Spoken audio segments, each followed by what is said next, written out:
Estamos aqui para mais um novo episódio do podcast Ana Figueiredo e hoje diretamente de São Paulo com um convidado muito mais que especial, uma pessoa que eu tenho uma admiração incrível. Conheço, não vou dizer assim, né, mais de 20 anos aí, né, mas que eu conheci novinha, viu? E para mim é uma honra tê-lo como convidado aqui. Eu vou falar só um pouquinho da minha dele, porque se eu for falar aqui, vou passar o podcast todo conversando. Mas estou com Daniel Rivas Mendes, que ele é fundador da Sapori, presidente e uma das principais empresas do setor alimentício, tá? Alimentação corporativa e facilities também, quero conversar muito sobre isso com ele, porque é uma inovação, como sempre. Ele tem uma trajetória de sucesso e inovação. Ele ocupa hoje posições como membro do Conselho da LIDE, a Associação Brasileira das Empresas. Além de sua atuação também no setor empresarial, o Mendes criou uma coisa que, para mim, assim, eu quero conversar bastante com ele sobre isso, que é a Associação Daniel Mendes, que utiliza a metodologia do projeto Pescar, certo? Para promover a inclusão de jovens de baixa renda no mercado. É só um pouquinho do que eu estou dizendo aqui, na nossa conversa vamos ouvir o Daniel Mendes e vamos ver o quanto ele é enriquecedor e vai trazer para todos nós aqui. Daniel, seja bem-vindo, recebendo aqui você na Sapori e atendendo ao meu convite. Eu agradeço demais. Eu queria muito, né, realmente há um tempo já ter chamado aqui. E tenho certeza que a nossa conversa vai ser bem enriquecedora e você vai trazer com o seu sucesso, inovação, o seu jeito de ser, para todos que não estão assistindo aí, vão ficar inspirados, como eu sempre fico. Mariana Cristina, muito obrigado pelo convite. Fiquei lisonjeado por esse convite. Espero ir às expectativas, espero estar contigo e poder estar contribuindo aí. E muito obrigado por esse momento. Certo. Daniel, a gente vai trabalhar um pouquinho aqui, conversar sobre algumas questões da sua vida, né? E a Sapori, esse sucesso que ela né? Eu conheço a Sapori no começo, praticamente, né? Assim, vejo hoje. E eu vejo que quando eu conheci, acho que foi fato com o meu colaborador, de você estar com mais de 23 mil hoje, né? Assim. E aí, Daniel, eu queria entender um pouquinho assim. Você fundou a Sapori, certo? Transformou a empresa e hoje uma das maiores do setor. Podemos dizer que ela é maior já, né? Em alguns setores, sim. Líder em alguns setores. Qual foi o momento que você percebeu que estava construindo algo mais do que apenas um negócio que ela se formou hoje? Em verdade, né? Falando o que me levou, não foi um negócio, foi um sonho, né? Um sonho de poder realizar algo que saísse fora do normal, que é o nosso slogan até hoje, fazendo diferente sempre. Então, o propósito era entregar uma alimentação saudável, um serviço adequado, encantando os clientes. E aí não era só o cliente contratante, sim o contexto todo. E claro, que para conseguir esse encantamento, você tem que trabalhar primeiro com as pessoas que trabalham contigo.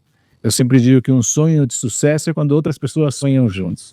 E aí isso tem acontecido e ainda acontece. Né? Nós ainda estamos construindo a empresa, nós somos perto do que nós sonhamos, ainda muito pequenos, mas mais do que tamanho é cumprir com o que nós queremos fazer como propósito, né? Ou seja, entregar uma alimentação, de poder servir, de poder ser alguém que consiga mostrar que é possível, até minha própria história pessoal, né? Se aconteceu comigo, pode acontecer com qualquer pessoa.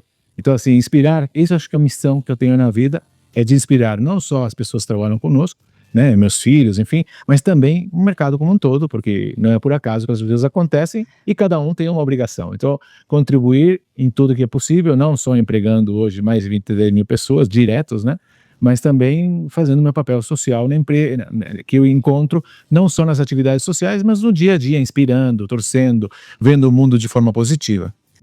Não, isso aí que você falou, e tudo feito com muita qualidade, né? Assim, eu percebo que a Sapori, várias empresas que eu passei, então eu trabalhei para esses serviços, a excelência começa desde a sua designação da própria alimentação, mas os funcionários, né, os colaboradores trabalham, você percebe que são felizes. Então, assim, eu gosto muito de estar lá, então eu acho que isso faz a diferença também, porque quem trabalha alegre e feliz é porque a empresa, né, tá fazendo isso por eles, né? Então, é isso daí. Daniel, assim, você falou agora de empreender, né? Empreender no setor de alimentação, ela é uma coisa que, diferente das outras operações, todas existem, claro, mas ela tem que ser uma operação impecável, né? Você percebe, assim, que o seu início, qual foi o maior erro que você teve, assim, vamos dizer, que te ensinou sobre liderança nesse setor, que é um setor complexo, né? Você teve um momento que, no início dele, começo? Olha, eu vou te contar uma coisa, né? No início, era até foi uma questão assim, como eu já trabalhava nesse setor, e aí comecei uma empresa do zero, eu já comecei uma empresa com uma visão de futuro muito clara, e muito sem amarras, porque a empresa estava começando, então não tinha as amarras tradicionais. Então, como eu ia começar o primeiro restaurante, o segundo restaurante, o terceiro restaurante, eu tinha papel em branco. É diferente quando você tem uma empresa que já está estabelecida, você mudar. Eu costumo dizer que mais difícil do que fazer o novo, ou de fazer o diferente, ou de empreender, ou de, digamos, inovar, é você desaprender o que aprendeu errado. Ou ainda, ter condições de mudar sem quebrar nada. Bom, posso dizer que no início da Sapori a gente tinha um sonho, como tem até hoje, mas tinha um papel em branco. Então, tudo que eu fazia era o primeiro. Claro, com muitos desafios, porque não tínhamos nada, tinha que ser centralizador na época, porque não tinha ninguém. Era nós, um grupo pequeno de pessoas, né? Mas a gente já começou pequeno pensando grande. E o que eu posso te contar é que até o ano de 2008, até eu tinha uma certa dificuldade, porque nas entrevistas o pessoal falava com a gente, se a gente colocou a empresa em 92 até 2008, estou falando aí de 16 anos mais ou menos. E durante esses 16 anos eu não tinha, eu sempre falei, tá tudo bem, mas não aconteceu nada com você que foi errado, como é? E na verdade, o que eu posso dizer é que claro que aconteceram coisas, mas era como assim, não era a guerra o que tinha perdido, era uma batalha. E que eu sempre encarei os erros como uma possibilidade de melhoria. E por isso que eu não conseguia falar de algo significativamente que tinha dado problema. Então eu ficava, né, eu dizia assim, puxa, mas não tem que contar. E aí ficava uma coisa, né, que as pessoas, não, mas tudo aconteceu certo. E a gente, de fato, cresceu muito rápido. Claro que a gente pagou o preço de ter crescido rápido, porque a gente teve, como a gente entrou numa fresta de mercado que na época tinha, as empresas chamavam de refeitório, as empresas não viam o usuário como cliente, viam como um peão de fábrica, os restaurantes eram feios, enfim, tinha toda uma questão naquela época que a gente veio revolucionando. Fez restaurantes bonitos, a nutricionista fazia com que não fosse só técnica, que fosse falar com as pessoas, enfim, muito em função das pessoas. E isso fez porque era uma questão que a RH queria na época e não tinha essa resposta. Então a Sapori cresceu muito. E aí, claro que você sair de pequeno para grande sem esse tempo, você acaba sofrendo as consequências. Mas como você estava num sucesso, né, de crescimento, de rentabilidade, depois em 2005 nós tivemos o BNs Despar junto com a gente, então nós tínhamos recursos financeiros, enfim, foi uma jornada muito boa até 2008. Não que 2008 não tenha sido muito importante, e hoje agradeço até o que aconteceu, mas na época a gente teve uma situação bem difícil. Por quê? Porque eu fui para os Estados Unidos, e nos Estados Unidos eu vi que as cozinhas não eram como a nossa. As cozinhas recebiam tudo semi-pronto e montavam. E aqui a gente fazia tudo, fazia o bife, cortava o bife, lavava alface, tinha padaria, tinha açougue, tinha tudo dentro do restaurante, principalmente os grandes. Então eu digo assim, puxa, mas vi que cheguei de lá pensando aqui, eu digo, vou fazer isso no Brasil. Isso em 2003, 2004, vou fazer. E aí comecei a trabalhar, né? E me inspirei muito nas empresas que tinham processos bem estabelecidos, como por exemplo o McDonald's. Então a gente foi muito atrás dos fornecedores do McDonald's, entender a logística do McDonald's, entender o sistema todo de trabalho deles, e aí a gente fez muito parecido. Só que na época você não tinha padronização, as empresas não faziam muita coisa, tinha muito poucas empresas como hoje tem fast food, tinha poucas assim estruturadas, né? Onde você tinha padronização de corte, padronização de tamanho, blá, blá.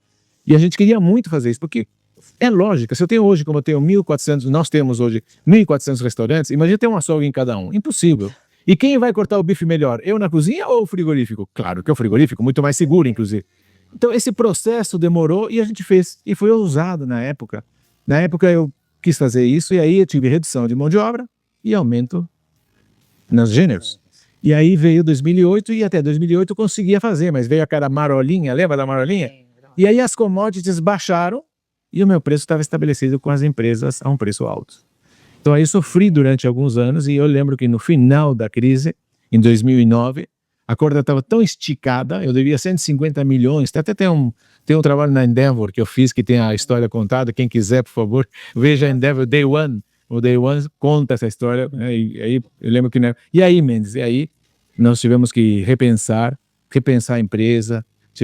Foi muito duro sair de pessoas que vinham trabalhando comigo há muitos anos, pessoas que são minhas amigas, que eu admiro e sempre admirei, mas no momento da época, no momento da empresa, precisávamos de uma ação, e as pessoas estavam muito acomodadas e achando que nada iria acontecer.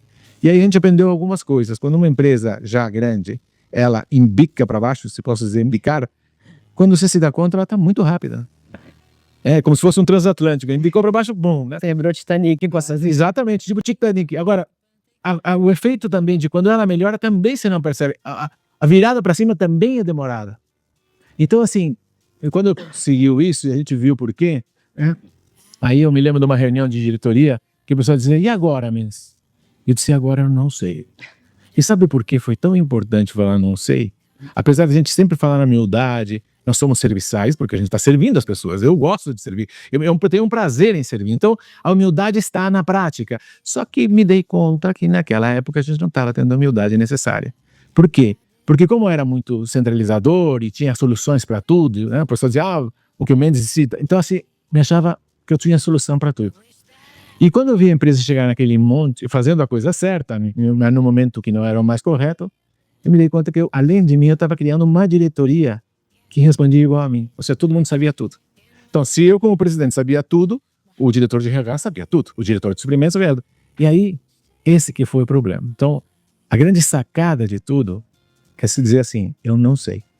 E aí a humildade de buscar conhecimento, mesmo com sucesso. Então, a gente aprendeu que um dos grandes armadilhas não é a parte só ruim, é a parte de você estar indo muito bem e você fica cego.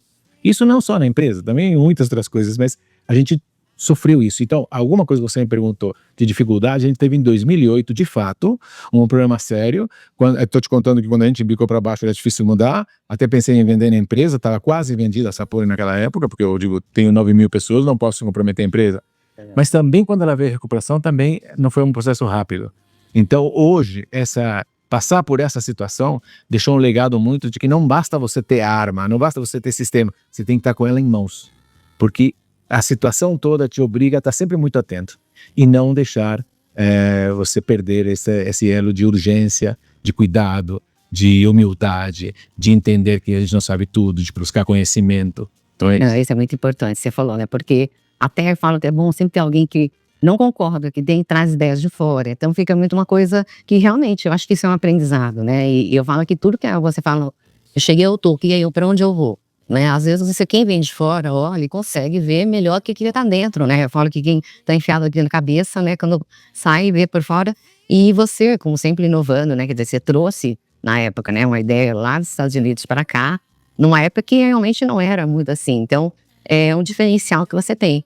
E aquilo que você falou, né? São a cultura da empresa, né? Assim, de repente você tem aquela empresa que tá indo super bem, dá uma descidinha aí, não vai muito bem. E aí, como é que fica? Porque os colaboradores, todo mundo tá acostumado de uma forma, né? E é difícil ter que fazer demissões e tudo mais. Ainda mais como eu, do início, eu sei que você, do jeito que você é uma pessoa humana que você é, eu sei que é difícil. Mas, ao mesmo tempo, como você falou, crescer rápido. E as pessoas têm que acompanhar, né? Então eu falo que isso que é interessante, porque e as pessoas estão com você há muito tempo por isso mesmo, porque te pegaram, né? Trabalharam com você na época mais começando, na época turbulenta e no crescimento, né? Outra coisa que você estava dizendo aí, isso eu achei que é interessante, é a questão do centralizador, né? Eu acho que quando você também solta um poço, mas eu sempre falo, né? Não é delargar, né? Mas é delegar. Né? Então, isso é importante também, até para que os outros do seu lado estarem crescendo também. É um processo difícil, né? Porque até então, você veja bem, eu comecei uma empresa de um restaurante. Então, no começo, você tem que ser centralizador. Mas o mesmo sucesso de ser centralizador, depois, ele pode ser um grande fracasso, porque senão você tem que ter pessoas e tem que confiar nas pessoas para fazer o processo. E isso demora um tempo. Mas é o que eu costumo dizer, e você falou muito bem, a empresa cresce mais que as pessoas. Então as pessoas têm que correr atrás, porque a empresa cresce e você tem que acompanhar, não só como executivo, mas entender o que está acontecendo, se antecipar o que está acontecendo, buscar a inovação, não ter medo de errar. Então são pilares que a gente tem nessa PUR de inovação, mas o que apoia a inovação? É permitir o erro. Porque se eu quero inovação e digo, não, faça certo da primeira vez, não existe inovação. Então assim, é um trabalho muito sério de ser feito, porque você permite que as pessoas errem. Claro, não vai continuar sempre no mesmo erro. Se você quer uma empresa inovadora, você tem que ter uma empresa que permita o erro. E isso a gente aprendeu desde cedo. Então, eu te digo assim, são pilares como esse da inovação, da ética, de uma condição justa, de fazer pensar no contexto todo e nunca individualmente. São pilares que fizeram a gente chegar até aqui e é a alicerce para a gente continuar muito mais. Não, e assim, às vezes errando você aprende muito mais, né? Com certeza. Com certeza. Você não pode ser uma coisa Continua sendo mesmo. não, repetida não, jamais, né? E aí, assim, como fundador, né, que você realmente fundou a Sapori, né? De tudo que você me falou agora, o que foi mais desafiador para você entende? Crescer rápido ou manter essa cultura enquanto crescia? Porque você teve que ter uma mudança de cultura, né? O que eu te diria que é o maior desafio sempre é encontrar pessoas e desenvolver as pessoas, né? E se desenvolver também, não é só dos outros, né? A maior dificuldade sempre está nas pessoas. E eu posso dizer que a tecnologia ajuda, a inteligência artificial está aí, mas ela só potencializa. Na verdade, todas as tecnologias só potencializam o que você é. Se você for bom, você fica melhor. Se você for ruim, você tem que superar.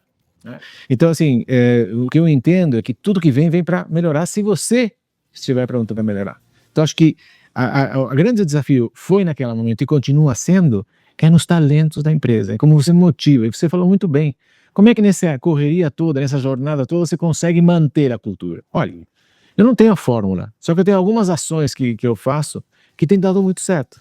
Então, por exemplo, a Sapori tem operações no Brasil inteiro, tem operações de remote sites, tem operações de educação, tem de saúde, educação, eventos que eu te falei, o Lollapalooza, o The Town, a Olimpíada, Comembol. A gente faz muitos eventos e toda essa sistemática, né? Você precisa estar muito atualizado nisso e precisa estar atento, né, para que essas coisas aconteçam. Mas o mais difícil é ter pessoas e reter as pessoas e que as pessoas se sintam valorizadas e se sintam partes, né? Porque dizer assim, espírito de dono precisa ter realmente isso para acontecer. E aí, a cultura tem que ser capaz de inspirar isso. Então, além disso, eu faço, uma vez por mês, eu faço uma reunião de 2 horas, que chama Reunião Global Reunião Global de Diretoria, assim, de talento, de Reunião Global de Liderança. Então, essa atividade chama Reunião Global de Liderança. E engloba toda a nossa liderança. Então, eu tenho mais de 2.000 pessoas assistindo.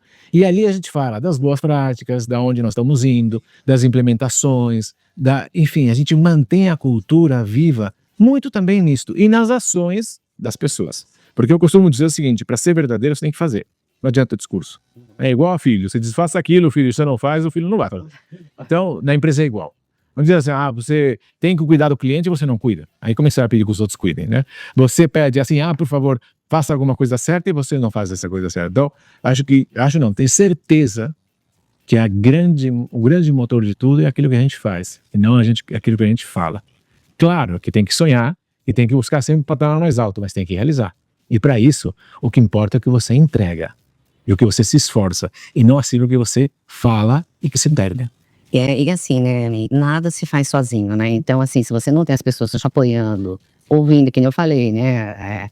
Você tem uma troca na reunião, as ideias serem lá. Eu até falo, olha, pode ser falar uma coisa que pode ser que não faça sentido nenhum naquele momento, mas é uma coisa que fica para pensar. Então, eu acho que isso é muito importante, ter esse momento com essa liderança, porque, assim, cada um pensa de um jeito, e vocês lidam com muitos clientes, né? Então, assim, e setores totalmente diferentes.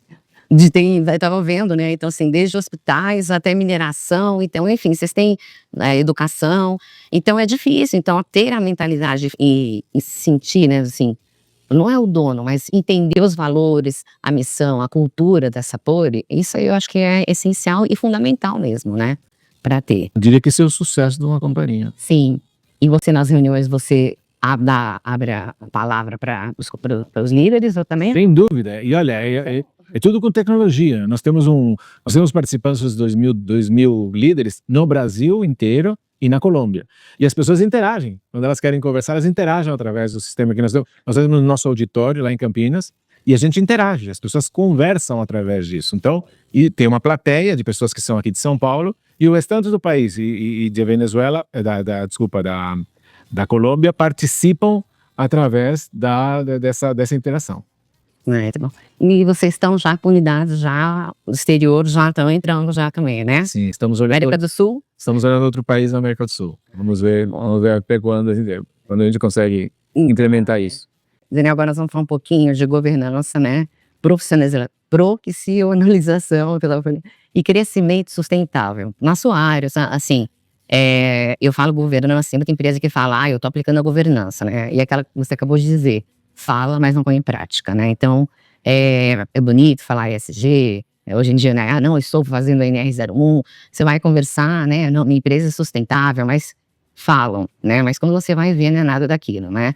Então, eu queria saber um pouquinho, já que a gente já conversou aqui, em que momento que você entendeu que você precisava, né, estruturar a sua governança para sustentar o crescimento da Sapori e o negócio? Eu vou te explicar. Como eu te falei, em 2005 entrou o BNDES na Sapori. E aí a gente tinha uma gestão muito daquele jeito, né? Misturava a família com a empresa, enfim. E entrando o BNDES, ele deixou um legado muito bom para a gente, além de vir ser nosso sócio na BNDES Para. Ele nos trouxe regras de gestão. Então, implementamos o conselho, trouxemos uma grande, que até hoje nós temos a KPMG, que nos audita, práticas de governança, e começamos ali uma nova jornada, onde a gente teve lucro na empresa, porque a gente não sabia quanto dava a empresa, porque tudo que ganhava reinvestia, não se tinha parando. Então, a gente teve uma grande ajuda do BNDES e das pessoas, que nós tivemos muita sorte de ter pessoas muito boas que nos ajudaram a começar essa jornada já de governança. E a partir dali, a gente tem estruturado cada vez mais essa governança. Não só com as certificações, né, que são, né, nem com as normas regulamentatórias, mas a forma de tratar. Então, ESG, nós temos estabelecido um setor dentro da empresa que atua nisso no dia a dia. Temos metas de ESG. Por exemplo, em 400 restaurantes nossos, nós temos mais copos descartáveis. E você sabe, quando a gente começa a trabalhar nesse ESG, a gente viu que estava fazendo uma série de projetos que já eram de ESG e que não estavam registrados. Aí a gente começou a registrar isso e olha, nós já ganhamos prêmios de ESG, agora nós estamos num trabalho muito forte de desperdícios. Nós temos unidades que a gente, por incrível que pareça, a gente jogava comida pronta em uma das unidades nossas, quase 1 tonelada por dia. Assim, eram números terríveis. E aí a gente começou a trabalhar hoje, nesse mesmo local, a gente joga para 200 quilos por dia. Mas também, de 1 tonelada para 200 é muito, mas ainda 200 nos incomoda, enfim. Estamos fazendo um trabalho muito sério, com muita tecnologia, para identificar todo o processo de fabricação, toda a movimentação de pessoas, a chegada de gêneros, a transformação, o cuidado de temperatura, de processos, enfim, tudo isso está sendo estudado e padronizado. E junto com a inteligência artificial. E aí, para isso, nós fizemos um investimento agora com a SAP, no ano passado, que o primeiro projeto do SAP dá 50 milhões de reais. E a gente está com o SAP HANA. E está fazendo isso muito forte. Então, o que a gente aprende é que cada vez mais tem que estar em processos e tem que ter uma inteligência dividida. Porque, por incrível que pareça, eu tenho um restaurante lá em Fortaleza, ou lá no Rio Grande do Sul, ou lá no interior de São Paulo, ou lá no... E as coisas acontecem muito parecidas. E aí tem soluções bárbaras feitas e a gente volta com o problema e não tem aquela solução de como foi resolvida. Então, por isso que eu te falei que a tecnologia ajuda muito, mas ajuda a potencializar o que você já tem, a necessidade que você já tem. Então, as experiências que acontecem nos restaurantes, nós estamos arquivando todas na inteligência artificial como dados para servirem de plataforma para a gente poder dar respostas, não errar às vezes, buscar a inteligência que nós já aplicamos. Então, estamos muito felizes com as conquistas que nós estamos tendo. É uma assim, acaba sendo uniforme, né? Porque, quer dizer, uma tem um problema, resolve de um jeito, a outra não sabe. Então, assim, isso assim, inovador mesmo, porque é interessante. E você falou uma coisa do ESG, que eu aplico também junto com algumas empresas, aí você vai ver. O RH tem um pouco, a área ambiental tem outra parte. Aí você vai ver, aí quando você olha para ver, se você juntar, praticamente é só dar, né, uma robustez, vamos dizer, e alguma coisinha a mais. E o pessoal fala, não, SG e tal. Aí eu falo, peraí, aí eu falo, você tem isso, tenho. Ah, mas tá em área tal. E aí, tá na área não sei o quê. Então, assim, você foi ver, você tinha vários processos, mas não estavam lá, vamos dizer, estruturados, né? E você falou uma coisa que é super assim pra mim, processo é tudo, né? Quando você tem uma gestão e processo, você percebe que você ganha produtividade, com certeza, não tem nem dúvida disso sim, e você começa a entender também onde é que você tem que melhorar ou não naquele que você não tá conseguindo fazer direito, né? Então, mais uma vez, parabéns, porque essa questão aí pra mim, ESG, a questão sustentável, o meio ambiente também, eu acho que as empresas estão começando agora, assim, que até para mais uma imposição e vamos dizer assim, hoje, para poder estar, até uma obrigação legal que tenha, né, para você estar, e não fazem porque querem estar, é obrigado a fazer. E eu percebo que vocês estão fazendo da empresa mesmo, né? Não, fui obrigado a fazer, né? Entendeu? Aí vamos lá, eu vou fazer uma pergunta aqui. Como foi para você, de empresário, operador, né? Que você mesmo disse era centralizador e tudo mais, para presidente, com essa visão mais estratégica do conselho? Como é que foi para você essa transição? Você ainda está um pouco nessa transição? Como é que você está vendo aí esse seu papel? Olha, durante muito tempo foi uma dificuldade, mas isso vem acontecendo há muito tempo. Hoje eu sou presidente do conselho e claro que me envolvo com a empresa. Não sou um presidente do conselho ausente nas operações, até porque o nosso negócio é muito operacional. E tem muitas novidades em facilities, a gente está vendo grandes trabalhos, inovando bastante, tratando esses assuntos muito mais como parceiros e não só como fornecedores, parceiros de fato. E isso tem trazido uns frutos legais, mas também um aprendizado. Então, o que eu posso dizer é que é difícil, mas a gente tem se esforçado bastante para isso. E né, você hoje estava falando de conselho, né? Você tem membro independente no conselho? É conselho pessoas da família? Como é que é o seu conselho atual? Olha, eu tenho hoje pessoas da família só como ouvintes. E depois eu tenho o restante, todos os conselheiros independentes. Já pessoas que trazem informações de outros lugares, presidentes de empresa, muitas deles que estão na ativa. Então o conselho hoje é formado somente por pessoas independentes. Todas elas, e ninguém da família. O que eu estou criando os meus filhos agora dentro da companhia, então eles são ouvintes, né? Então eles ficam como ouvintes, mas na participação, e hoje nós também temos um fundo na Sapori, esse fundo tem 20% da companhia, e ele também nos ajudou nesse processo de governança, de preparar para o mercado, do IPO. Então nós estamos muito preparados em muita coisa, porque já temos esse caminho traçado e na nossa jornada, uma das possibilidades é abrir para o mercado. Então a gente vem se preparando há algum tempo disso. Então a prática dessas coisas, né, fizeram com que eu tenha que naturalmente estar trabalhando nisso. Hoje eu não me incomodo mais, tive no começo alguns problemas, mas hoje estou muito bem, né, trabalhando muito com uma equipe muito boa, graças a Deus, e as pessoas estão muito fortes fazendo isso. Então hoje essa questão centralizadora não existe mais. Hoje eu estou muito confiando nessas pessoas e as estruturas são muito confiáveis. Então a gente tem crescido bastante e estamos preparados para muito mais crescimento em função dessa plataforma que nós criamos. Não, aí você mostra uma maturidade, né? Porque você tem, como você falou, como ouvintes, mas são pessoas que trazem e diversificam, com certeza, deve ser de várias áreas, e acabam criando um conselho mais robusto, né? E assim, você falando agora assim, eu fiquei imaginando, porque tem presidente de empresa que vai para o conselho, mas não consegue tirar desse papel. Eu já trabalhei com empresas assim, que eles chegavam na reunião de conselho, eles davam opinião, tal, eles levantaram, acabou a reunião, que era desse jeito e pronto. Eu falo, gente, não pode ser assim. Aí os conselheiros não ficam, né? Porque eu acho que se é para ter um conselho, aí tá claro que é para aconselhar e decidir, né? E aí, na sua visão, Daniel, qual é o maior erro que os empresários cometem ao postergar essa transição, vamos dizer, que você fez? Olha, eu não posso dizer. Não é isso, né? Vamos dizer assim. Eu poderia te dizer assim, ó. O que demonstra que se você está andando bem ou não é os resultados que se apresentam. Então, se tivesse uma companhia hoje, uma empresa hoje, que não desse lucro, ou que não crescesse, ou que não estivesse implementando coisas novas, isso é um sinal. Porque eu costumo dizer assim, você pode ter os melhores jogadores de futebol, mas se um time que não faz gol, vai ter. Então, assim, o que nos mede, né, é o que nós conseguimos como resultados. Não só o financeiro. O financeiro nos permite que nós consigamos investir, que nós podamos dar margem aos nossos sonhos, que nos dê estrutura, que nos dê segurança financeira. Mas não é isso. Sempre, aliás, nunca foi isso. Sempre foi buscar desafios novos, complementar o que estamos fazendo, olhar os mercados que não estão bem assistidos, como é que nós podemos fazer a diferença na vida das pessoas, dos nossos clientes, dos nossos colaboradores, dos nossos fornecedores. Isso tudo junto é que faz essa grande bola ou esse grande motor funcionar. E você falou, né? Não é só o financeiro, né? Quer dizer, quando você tem um reconhecimento, quando você é homenageado, como você tá. Toda hora eu tô vendo aí você sendo reconhecidos e homenageados. Eu acho que isso já é um retorno do que está sendo feito. Eu acho que não tem mais, para mim, assim, é mais gratificante do que tudo quando você vê que está indo no caminho certo. Eu acho que tudo isso não é para mim, é para a empresa, né? Ou seja, assim, tenho muito orgulho de trabalhar na Sapori, de ter construído isso, mas tenho muito orgulho das pessoas. E tenho muitas pessoas nos papéis que fazem muito melhor do que eu faria. Né, em muitos setores, não é num só, em vários setores. Até nos setores que eu tenho mais habilidade, que é o comercial, hoje eu estou com pessoas muito melhores. E o empresário tem que ter isso, me parece a mim, quando eu te falei que o grande desafio é pessoas, não é só buscar pessoas e retê-las. E para isso, o reconhecimento é o primeiro passo, né? O reconhecimento, ter uma contrapartida adequada aos seus resultados. Mas uma empresa que sobrevive forte é aquela que olha nos resultados.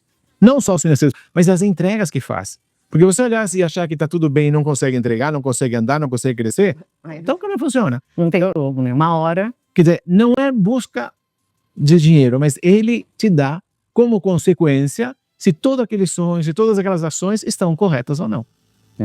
Não, isso aí que você colocou é assim mesmo. A pessoa fica olhando assim, tem que olhar. Uma hora ou outra não adianta nada. Você fala assim, não, eu tô produzindo muito, mas o resultado não chega. Tem alguma coisa que não tá batendo, né? Então, assim, eu sempre falo que a eficiência tá aí, né? Você fala, mas tenho um monte de cliente, tô fazendo e cadê o resultado? Onde é que eu não tô vendo, né? Então, alguma coisa não tá equilibrada aí. E, Daniel, falando agora, a gente tava ali, você tá hoje no conselho, né, da LID e da BEC, é isso? Hoje? Eu sou o presidente da BERC, Associação de Empresas Brasileiras de Refeição Coletiva. Eu também participo do LID, hoje como conselheiro, digamos assim, como conselheiro, no que eu digo, num comitê de pessoas que já trabalharam mais ativamente, mas, sem dúvida, tenho um grande orgulho de ter participado do LID, aprendi muito, tenho uma admiração muito grande pelo João Dori, pela todos que eles fez, o LID e as entregas que o LID faz até hoje. Então, estar junto com o LID e com outras ações também, não é só o LID, teve outras que participei que sempre ajudaram muito, porque costumo dizer que o empresário às vezes ele é meio solitário, né, para algumas coisas, e você tá junto com isso e ser inspirado e olhar outras situações com outros desafios, isso tem muito a ver com a tua possibilidade de olhar para frente, de ver os que estão funcionando, quer dizer, isso é muito legal, essa convivência é muito legal, e isso me inspira, estar com pessoas que estão crescendo, que estão olhando o mundo positivamente, que estão entregando, que não ficam só olhando a coisa ruim, né? Então, isso é uma filosofia muito minha. É uma troca rica também que você tem. Eu sempre digo o seguinte, olha, eu não vou fazer diferença se o dólar subiu, se o dólar baixou. Eu não vou fazer diferença se a gasolina está mais... Eu não vou fazer diferença ali. Onde eu vou fazer diferença? Dentro da minha empresa, com o meu cliente, com as minhas pessoas. Então, foca nas pessoas, foca no cliente. É esse que vai dar resultado. O restante, claro que eu fico olhando para as coisas externas, mas não são as externas que vão definir o interno. Então, aumentou a carga tributária. Pô, vai aumentar para mim e para todo mundo. Quer dizer, gosto? Não. Mas aí, a partir disso, como é que eu posso fazer a diferença?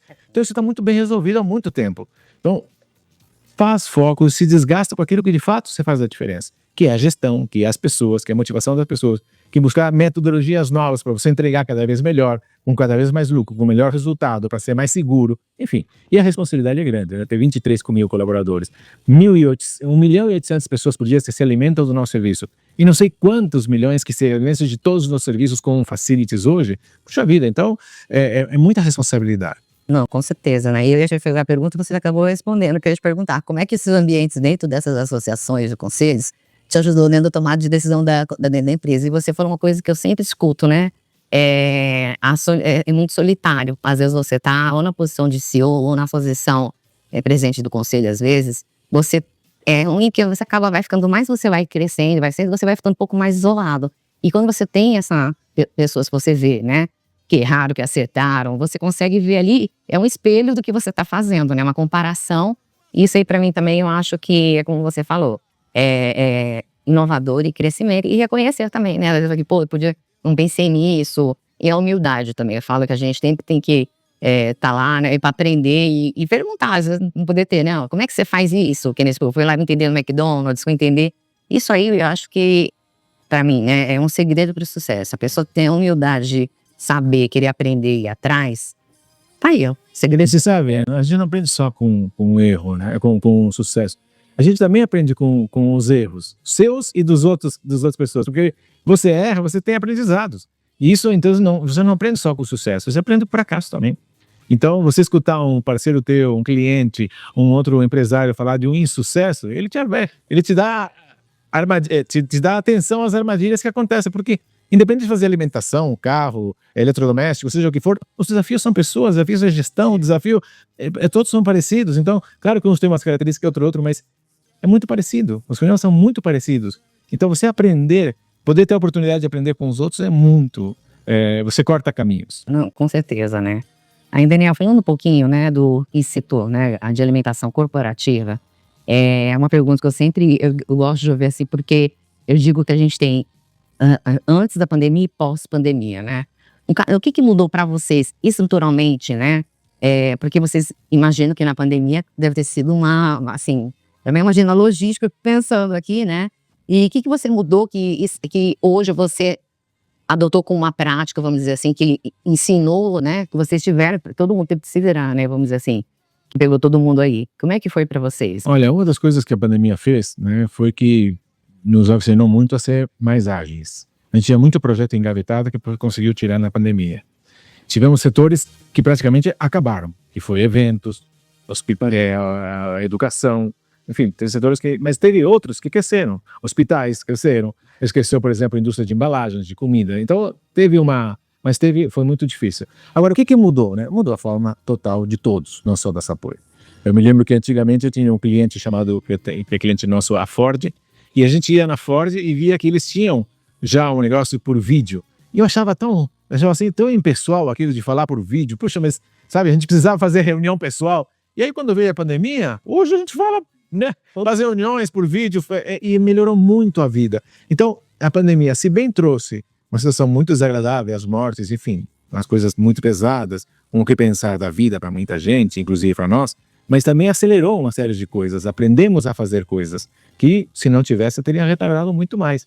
Então, eu costumo dizer que houve uma mudança significativa, né? Home office, então, como as pessoas podem produzir de forma diferente, né? E para o nosso caso também foi muito bom na parte de alimentação, nesse setor de alimentação, porque as pessoas estavam interessadas em receber opções e pouco olhavam para o back-off, para o interior, para como se faziam. E a pandemia fez o nosso cliente olhar para o interior, e aí nós ganhamos pontos, porque aí ele foi ver e percebeu todo o cuidado que a gente já tinha de restabilidade, de cuidar dos fornecedores, de uma série de coisas que sempre teve, mas com a pandemia se teve mais valor. Deu mais. Eu falo porque eu acho que para todo mundo, como você falou, né? Todo mundo falava, não, vai fazer reunião por vídeo. Realmente hoje já é uma prática, né? Você fala, eu falo aqui, eu já estava falando com o pessoal lá no México, numa reunião, aí falando com a Venezuela, tudo por vídeo, né? Então, assim, isso ficou uma coisa que para todo mundo é normal. Até o home office mesmo também é uma coisa que, imagina, né? Hoje tem empresas que adotam híbrido já, né? Não total home office, né? Daniel, agora vamos falar assim um pouquinho, você já falou um pouco, mas margem, escala e qualidade. São 3 pilares aí e é um setor atualmente exige de vocês, né? Como é que vocês, né, equilibram esses 3 patamares, esses 3 pilares? Olha, isso é a constante do nosso trabalho, né? Para manter a qualidade, você tem contratos específicos, mas a criatividade, né, faz a diferença incrível. E principalmente quando você leva com comida de experiências, não de pensar de comida somente como uma questão de, desculpa a expressão, encher o bucho, né? Assim como você consegue fazer daquele momento o mais agradável possível. Então são desafios. A margem nossa, historicamente, sempre foi muito baixa e vai continuar sendo baixa porque é uma característica do nosso negócio. Agora, o crescimento faz parte, você continua tendo uma margem baixa, mas você tem um volume maior, você consegue fazer mais coisas. Então, assim, as características todas de qualidade, de margem, de preservação da companhia. Então, é um jogo constante, né? É um jogo que você tem que estar, né? Porque aumenta uma commodity, porque tem um desafio aqui, porque tem um aumento de carga tributária, porque tem enfim, a vida inteira a gente está correndo de cima, mas ao mesmo tempo que é uma atividade que às vezes tira do foco de teu negócio, mas te mantém sempre muito ágil, porque você tem que estar sendo, ou você está assim, ou você não sobrevive. Então, o empresário hoje, o pessoal diz, poxa, ser empresário no Brasil é muito difícil. Mas é um atleta, né? Porque tem todos os assuntos para se preocupar. Falta de mão de obra, aumento de commodity, mudanças constantes. Então, assim, mas isso também trouxe uma possibilidade dos empresários brasileiros terem uma agilidade única. Né? Então, isso tem sido bom. A gente tem visto hoje, né, no decorrer, que a inflação, que era só uma coisa vasta, acontece no mundo inteiro. Né? Agora, para nós estávamos acostumados à inflação, quer dizer, então a gente está muito afiado. Então, só não podemos acostumar. Lógico, né? isso era bom, não, mas e essa é uma postura que eu sempre levo na minha vida, né? Olhar sempre o lado positivo. Às vezes é difícil, mas prefiro ver sempre o copo meio cheio do que ver meio vazio. Eu sou assim também, eu acho, assim, tantos problemas acontecendo, você tá sempre bem, sempre rindo. Eu falei, eu tenho que ser assim, não importa, né? Eu acho que a gente tem que levar isso, né? E uma coisa que você falou do empresário, eu acho que é a questão de resiliência, né? Ele ter essa questão de ele ser, a flexibilidade, assim, de poder ter, né? Eu sempre falo, você tem que estar aberto a ser isso. E eu acho que para mim, assim, eu vejo quando eu converso, a resiliência ficou muito forte, né? Para ter que ser, porque você não... Você viu, tem que fazer, né? Não tem um desafio muito grande, não tem como. Você já falou um pouco, né, sobre isso, mas eu queria entender um pouquinho mais, quando a gente fala de gestão de pessoas, cultura e liderança. Como você falou, liderar milhares de colaboradores, né? Existe uma presença, vamos dizer assim, em método, como a gente estava conversando. O que você considera inegociável na cultura da Sapori? Olha, inegociável é a ética. Tá? Ele é a ética praticada, não no discurso. Eu acho que isso é fundamental, esse é um dos pilares. E também eu não, que já te falei sobre isso, mas eu vou reforçar, é a inovação não como algo que esteja separado do dia a dia, assim que faça parte do dia a dia. E no mundo que nós estamos vivendo, que está tão rapidamente mudando, ou você incorpora isso à organização, ou senão você fica para trás. Porque uma empresa que não quer inovar e que continuar sempre com no mesmo andar, ela vai morrer. Porque o mundo está mudando e de forma muito rápida. Antigamente você tinha ciclos para mudanças. Hoje elas acontecem automaticamente. Então, isso tem sido, nós já nascemos com essa questão, com esse, digamos assim, o bichinho da inovação, mas ele é fundamental, porque você tem que estar mudando constantemente. O que foi bom até o ano passado, pode ser que esse ano já não seja tão bom. Ou que a gente tem que aprender mais uma nova técnica, um novo recurso, trazer para a companhia uma nova tecnologia. Nós estamos pensando em robotização, nós estamos pensando agora como usar os humanoides, já estamos olhando para isso. Né? Parece uma coisa tão distante, mas em 3 anos será uma realidade. Então não adianta você não querer olhar para isso. E outra coisa, no nosso negócio, nós hoje fazemos alimentação para pessoas, mas daqui a pouco muitas das empresas vão robotizar. Eu não faço comida para robô. Então, como é que se transforma o nosso negócio? Então são preocupações que a gente está trabalhando há algum tempo já, e sempre com essa questão de que irá mudar. Então, quando você falava em inovação, né, antigamente era algo que a empresa é inovadora. Hoje a empresa que não estiver disposta a inovar, é aquilo que está fazendo essa sepultura. Não é um requisito básico hoje você tem inovação, né? E muda toda hora, né? E aí, falando sobre isso, Daniel, eu queria te perguntar assim, como é que é, meio a você, né? Essas novas gerações, vamos dizer, né? Que estão dentro de uma empresa operacional, vamos dizer assim, que exige, às vezes, uma disciplina, um padrão, principalmente no setor alimentício, né? Como é que você está vendo aí? Porque sempre eu converso, assim, assim, música quase unânime, vai. Todos dizem pra mim que essa geração é muito diferente, né? Que a gente fala aí, a Z, Y, tal, enfim. Como é que é pra vocês elogiar nessa apoio? Porque você tem pessoas que trabalham com você há muito tempo, mas você tem mais de 23 mil colaboradores. Então, com certeza tem gente nova entrando todo dia, né? É um assunto bem delicado, porque é uma coisa que está mudando muito, há uma escassez forte de mão de obra. Você tem hoje muita informação, mas, de fato, hoje as pessoas estão procurando outra coisa, não é mais aquela questão. As pessoas querem ver perspectivas, as pessoas querem ver onde elas se encaixam, as pessoas querem saber propósito, elas querem estar inseridas, elas não querem só trabalhar com a mão, elas querem trabalhar também com a cabeça. Então, isso é um desafio para as empresas, especialmente como a nossa, que é intensiva em mão de obra, né?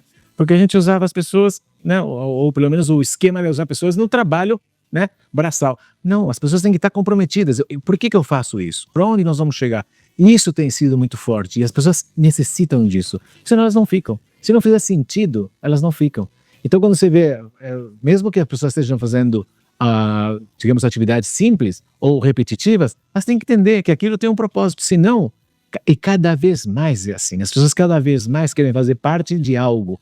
E não somente, né, estar ali por estar. Então, esse que é o desafio, entendo que cada vez vai ficar mais complexo, de como a gente consegue passar para todas as 20 mil pessoas que nós temos um propósito e que eles estão inseridos nesse propósito e que eles crescerão junto com tudo isso. Então, esse é o grande desafio das empresas. Como é que faz isso? E claro, você tem hoje, as pessoas estão vindo com essa cabeça. Então, ou, de novo, como eu te falei, ou você se ajusta a isso ou você perde de novo, porque as pessoas não vão matar como estavam há 5 anos atrás. E daqui a 10 anos também não vai ser assim. Então, você vai ter que estar fazendo o que a gente está fazendo, ou pelo menos está tentando, no mínimo, preocupados estudando alternativa. Porque você mistura gerações dentro lá, então assim, eu falo que o pessoal fala, isso é um problema, eu falo que não, que eu acho que assim, quem tá chegando, eu falo, né, tem que ouvir quem já está mais experiente, e quem já está lá há muito tempo, ouve um pouco para poder, eu falo que sempre é um misto que vai oxigenar para os dois lados, né, então eu digo que tem que pensar assim, né, porque a gente sabe, a pessoa entrou hoje, já quer ser gerente amanhã, né, ela já tem uma outra visão, né, eles acham que tudo é para ontem, né. Então eu acho que isso é um desafio mesmo, realmente. E ter um plano, né, que a pessoa vê, né, vislumbra que hoje eu sou um auxiliar, mas eu posso ser amanhã, né, tá lá. E eu digo isso porque eu estava comentando com você aí que eu conheci o Eliseu na época, né, e hoje ele está como CEO, né, eu falei, meu Deus, assim, né, então assim, para mim, eu falei, isso prova, né, Daniel, que você realmente não só fala, você faz, né, então tudo isso que você está colocando aqui pra gente, eu tenho esse exemplo aí e outros lá que estão com você até hoje. Faz com muitos erros, mas tentando sempre acertar, mas não acerta em tudo, né? Então, ser humilde, voltar atrás e fazer de novo. Pedir desculpa quando tá errado e vai pra frente. E uma coisa que eu digo, prefiro ficar vermelho uma vez que amarelo pra sempre. Então, às vezes, não é simpático você dizer, eu não posso fazer. Ou eu não faço isso. Não é simpático. Mas é saudável. Porque às vezes você entra num compromisso que você não vai conseguir fazer, prefiro não fazer. Isso é uma atitude também forte dentro das empresas. De você assumir que você pode ou não fazer. Não, é saber, né, não querer, o desafio você tem que saber até onde você pode ir, né, porque senão você pode pôr muita coisa a perder, né, então isso aí é... E aí, Daniel, como é que você vê a decisão mais difícil que você tomou como líder, vamos dizer assim, que exigiu equilíbrio entre resultado e humanidade? Porque tem uma hora que nem você tem que fazer, não tem como, você tem que enxugar, você tem que reduzir algumas coisas, né, parar de investir um pouco, né, nas pessoas, porque, lógico, como você falou, a gente vive no Brasil uma crise ou outra, toda hora acontecendo alguma coisa. Como é que pra você, assim, qual que você acha que foi a decisão mais difícil que você teve que doeu no Daniel Pessoa, vamos dizer assim? Durante o dia a dia tem várias decisões difíceis e que tocam fundo. Mas eu já te falei que, por exemplo, quando eu tive que... Pessoas que começaram comigo, tive que te desligá-las, isso foi uma dor forte. E até hoje tem um pouco de dor de ter acontecido aquilo, né? Mas são pessoas de sucesso, elas estão assim, no nosso apoio e estão bem. E eu sempre tive, graças a Deus, sempre tive muito convívio, né? Sempre foi muito de não romper com ninguém. Então, apesar de trabalhar com muitas pessoas, de ter 22 pessoas, sempre busco ter uma posição agradável.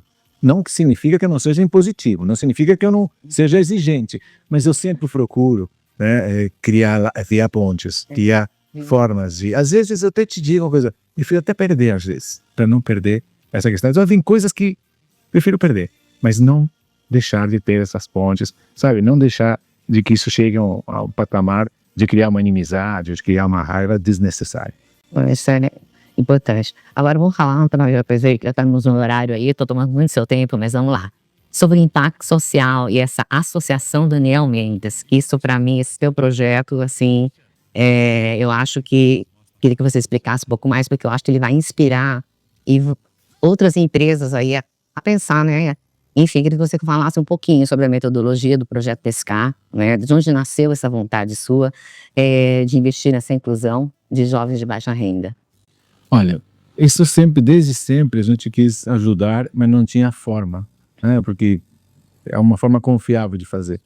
E foi num cliente nosso que eu vendo esse Projeto Pescar funcionando, eu fiquei muito impressionado positivamente e trouxe, inclusive a sala que hoje nós fazemos as aulas para os alunos, tem o nome do presidente dessa empresa, né, que foi quem inspirou. E eu te diria assim, é muito gratificante. Para mim, eu diria que se não o melhor projeto da Sapori, é um dos melhores. Fica na entrada da Sapori, em Campinas. E a gente cria no mínimo 40 jovens por ano, onde a gente ensina, né, a pescar e não dar o peixe. Então nós temos adolescentes lá, que a gente vai atrás, junto com o Projeto Pescar, vai no lugar onde ele mora, fala com a família, temos o cuidado que a família não tenha mais do que 2 salários de renda. Então são pessoas realmente que precisam, e aí elas vêm para Sapori, elas ganham uniforme, elas ganham assistência médica, a família ganha a cesta, eles ganham um valor mensal, eles ganham transporte, assistência médica, enfim, todas as condições, e são preparados para enfrentar o desafio de trabalhar. E a gente tem histórias maravilhosas construindo nisso, e isso inspira a Sapori, né, porque as pessoas todas contribuem com isso. Estão lá desde o desenvolvimento, e dessas pessoas, algo em torno de 70% dessas turmas começam a trabalhar dentro da Sapori. E acho que não, elas estão empregadas também, que a gente procura indicá-las para outras pessoas. Então, assim, outras companhias. Então é um projeto muito bom que vem acontecendo há muito tempo, acho que já deve ter tido mais de 20, não sei, algo em torno de 20 turmas. Isso nos deixa muito satisfeitos. E não só isso, esse é um dos pilares, um dos trabalhos da Associação Daniel Mendes. A gente tem muitos trabalhos junto com os clientes, né? Nós temos um trabalho com a AME, que a gente faz junto com a Maringá Turismo, que é um projeto maravilhoso, que a gente está sempre junto com eles. E assim como eles, nós temos um projeto grandioso com a Klabin também. Eu não posso dizer clientes, porque tem tantos projetos que no fim eu posso dizer de algum. mas a gente está muito aberto a participar com os nossos clientes de projetos que têm a ver com a nossa cultura, com a nossa filosofia, com o nosso acreditar. E o projeto hoje, Daniel, esse cara, ele tá só em São Paulo ou você também tá nas outras unidades também? Hoje nós estamos só em São Paulo. Nós estamos só na matriz, nós estamos na matriz. Mas é uma coisa assim, acho que você falou, né? Eu acho que é tão difícil, né, o mercado, eles não estão preparados, né? E você poder preparados e dar, né, condições, como você disse aí, isso aí pra mim, eu falo que não tem preço, né? Pra mim isso aí conforta mais o coração do que tudo, né? Eu posso dizer que as crianças entram com a cabeça baixa e saem com a cabeça alta. E as pessoas, a gente faz uma festa de conclusão, onde as pessoas, as mães vêm de longo, sabe? Vem, a gente faz um coquetel, representa, dá o diploma. E hoje, muitos que saíram dali são empresários e me ligam, você que deu a oportunidade. Pô, que tem coisa melhor do que isso? Então acho que esse que é o prêmio que a gente recebe na vida, né? Na vida, o prêmio, de fato, é aquele que a gente faz pelos outros, não é que a gente faz por nós. E isso que faz a diferença, né? Então, por isso que é uma responsabilidade ter 23 mil colaboradores e é uma responsabilidade você criar esse ambiente onde o resultado, quando isso acontece, é mais do que positivo. Não, e você falou uma coisa, né? Ele entra com a cabeça baixa, ele sai. É autoestima, é o reconhecimento, ele ser valorizado, né? Porque eu acho que o que falta é isso, né? E eu tô falando isso porque eu tô lá no Nordeste há muito tempo, e aí eu vejo, né, que assim, às vezes as pessoas, você falou, ensinar a pescar, né, e não dar o peixe. Então eu sempre que falo para as pessoas, eu falo, gente, sim, oportunidade para todo mundo, né, basta também querer. Então assim, quando você dá essa oportunidade e a pessoa quer também, né, então aí eu acho que nem você falou, tem empresários e tal, tá aí o sucesso. Então, e muda com a realidade de muitas pessoas, não é só da família toda, né. Daniel, vamos lá agora para terminar aqui o último bloco, prometo. Como é que você... Essa sua rotina intensa, que eu sei que você tem, uma rotina que não para, não mudou, viu? Fiquei de 2004, 2005 até hoje, você é o mesmo Daniel, viu? Essa rotina é tão intensa, que você vem quase 24 horas, eu falo, com vida familiar, você chegou a ter um momento, assim, de conflito entre essas duas dimensões, entre família, negócio e tudo mais? Eu posso te dizer que é constante, isso é um desafio constante. Você tem que estar se nutrindo todo dia, né? Os desafios vêm. Você perde algumas batalhas, mas nunca a guerra. Então isso nos mantém vivo. Mas não é fácil você construir família, construir empresa, construir o teu próprio futuro, construir algo que vale a pena, algo que inspire. Não é. Mas desde que o propósito seja bom e você tem energia para fazer, é o que me mantém vivo e é o que me inspira a continuar lutando cada vez mais. Você, por exemplo, já passou pela situação de ter a festa do seu filho, por exemplo, de uma formatura, e você ter que estar num cliente viajando, poder ver várias vezes? Muitas vezes. Eu costumo falar para os filhos, né? Às vezes eu falo para você, pô, você só reclama do que não tiveram, mas do que tiveram, parece obrigação, né? Mas é todo mundo igual, teus filhos devem ser igual, os filhos... E a gente é igual para os nossos pais, então faz parte da vida. Mas sempre, o importante que eu sempre digo não é a quantidade de tempo que você está com os filhos, é a qualidade desse tempo. Então é muito mais você estar com 2 horas bem aproveitadas do que estar 24 horas mais ou menos. Então essa é a dificuldade. E os filhos também crescem, os filhos também amadurecem, e aí tem as etapas dele, os questionamentos dos adolescentes, depois quando fica maior, e depois quando tem os filhos, quer dizer, é uma evolução que nós também tivemos. Então, tem que fazer, né? E o que a sua família, Daniel, assim, te ensinou sobre liderança? O mercado nunca te ensinou, assim, você ensinaria, que você aprendeu com a sua própria família? Não só aprendi, como eu continuo a aprender. Te diria que para mim a família é a base de tudo. Eu não consigo trabalhar sem família. Então os valores de família para mim são fundamentais. Então se importar, às vezes não conseguir fazer tudo o que esperam, mas ter um comportamento claro, um comportamento honesto, falar as coisas como elas são, dar exemplo. Então eu te digo que isso foi uma grande força que eu tenho. E agradeço eu ter tido a família que eu tive, mesmo com os desafios que tive, mesmo com tudo isso, é a base de tudo para mim, é a minha família, e eu sou muito feliz em poder estar convivendo nesses dois mundos, né, se poderia dizer assim. Os dois são complexos, os dois mundos. Mas realmente o mais importante para mim é a família. Família é tudo. Eu falo que também a gente não tiver uma base, junto, né, a gente também não consegue, né, e a gente nunca vai agradar os filhos 100%, então vai pro bem jeito, né.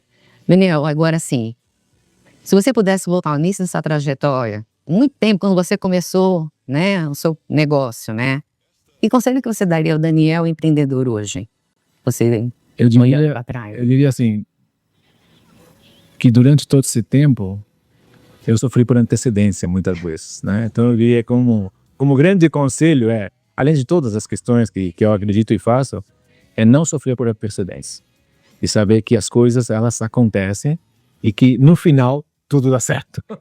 Apesar dos problemas e desafios, se você tiver os pilares que a gente fez e se a gente tiver a questão correta e bem feita, sucesso é inevitável. Aí eu falo, né, o passado não muda, né? A gente pode aprender e melhorar cada dia, né? Não tem como. Daniel, e o que você fala hoje do seu futuro legado? Quais são os próximos movimentos estratégicos da Sapori, se você puder dizer aqui? Expansão, novas frentes, internalização. Eu já até falando da questão do mercado internacional. Mas eu vi que você está sempre pensando, né? Não só alimentação, com facilities, outras coisas mais. Se você puder falar um pouquinho aí da Sapori, o que vem por aí? Olha, a gente tem muitos desafios, né? A gente tem várias áreas hoje, né? Temos áreas de eventos, como eu te falei, área de saúde, educação, V&I, remote sites, nós temos facilities de vários tipos. Facilities não é só limpeza, não é só conservação, mas também é uma outra série de coisas. Hoje eu nunca imaginei que eu ia estar cuidando de poste de luz, né? Mas eu estou cuidando disso, de hotelaria, enfim. Então, assim, o que posso dizer que vem pela frente, nós estamos muito abertos às novas oportunidades, mas todas que tenham a ver com esse ecossistema. Por exemplo, não pretendo fabricar sapato, nem carro, continua sempre neste nosso universo de alimentação e serviços. Aí sim, cada vez mais... É bom você plugar uma coisa, né? Eu estava até começando nisso, você estava falando agora aqui, você traz o todo, né? Porque aqui é terceirizado uma refeição, todo mundo tem problema para limpeza, para o problema... E você traz essa sinergia, dessa entrega, né, para a empresa, que para ela é muito melhor do que ela ter que fazer a gestão disso, né? Então, assim, é uma ideia realmente para mim, assim, como sempre, inovando, né, Daniel? Complementado não, tu tens complementado não. Simão. Daniel, você tem certeza que você tem vários legados aí para deixar como empresário e como cidadão, mas hoje, se você olhar assim, qual é o seu maior legado que você acha que deixou como cidadão, todos esses projetos e outras coisas mais, e como empresário, que você participou de tantas associações e tudo mais aí, como é que você vê que seu maior legado, se você falar, hoje meu maior legado como pessoa e como empresário? Olha, de novo, assim, o maior legado são as entregas. Então, acho que construir uma empresa do zero é fazer com que as pessoas tivessem daqui, alimentado suas famílias, criado seus futuros, ter sido de alguma forma, estar junto com o sucesso das pessoas, isso tem sido o maior legado. E espero sempre que isso aconteça pelo que nós entregamos, pelas verdades que entregamos. Não pelo que falamos, não pelo que sonhamos, mas sim pelo que entregamos. Então hoje temos várias entregas, esperamos ter muito mais, porque para isso que estamos aqui. Tá? Então assim, nunca chega ao fim. E que bom que nos repite, que nos mantém vivo. Então o legado é olhar para frente, continuar crescendo, sempre continuar com os valores que trouxeram até aqui e propagando eles. E a alegria de saber que isso não é pessoal, e sim que faz parte de uma comunidade, o que inspirou tantas pessoas e continua inspirando. Por isso nos realimenta a continuar andando e fazer essa jornada cada vez mais rica. E aí, Daniel, eu terminando aqui então agora, eu ia querer te dizer isso, porque eu tinha certeza que a nossa conversa ia inspirar, eu já tinha essa admiração, e eu tenho certeza que tudo que nós conversamos aqui, isso vai fazer muito assim, diferença para empresário, para as pessoas. Então acho assim, é um grande legado também. Então você trouxe para ver e me dar essa oportunidade, né, de eu poder levar isso para outras pessoas. E todo mundo rir o feedback depois, fala assim, Ana, olha, lá, quando você conversou com aquela pessoa, nossa, eu não tinha pensado. Então assim, isso para mim é o que mais importa. Então assim, Daniel, eu queria te agradecer muito por tudo aqui, por ter recebido aqui na sede da Sapori, por ter dado a sua hora que eu tomei, que eu sei que é super corrida a sua agenda, mas para mim, assim, é uma honra, e eu te deixo aí à vontade, se você quiser deixar algum recado, pode deixar aí, que isso aí vai Brasil e fora do Brasil, viu? Muito obrigado pela oportunidade que você me deu de estar aqui, e vamos em frente, vamos acreditar, acredita em você, acredite de dentro para fora e não de fora para dentro. Temos muita coisa a fazer, fazemos muita diferença, então espero que juntos façamos mais. Com certeza, eu também esperando vocês cada vez mais, Daniel. O Brasil todo aí, viu? Nordeste já tá dominando também, né? Gente, tá bom. Gente, estamos aqui diretamente de São Paulo hoje, com Daniel Mendes da Sapori. Não percam, porque está incrível a nossa conversa.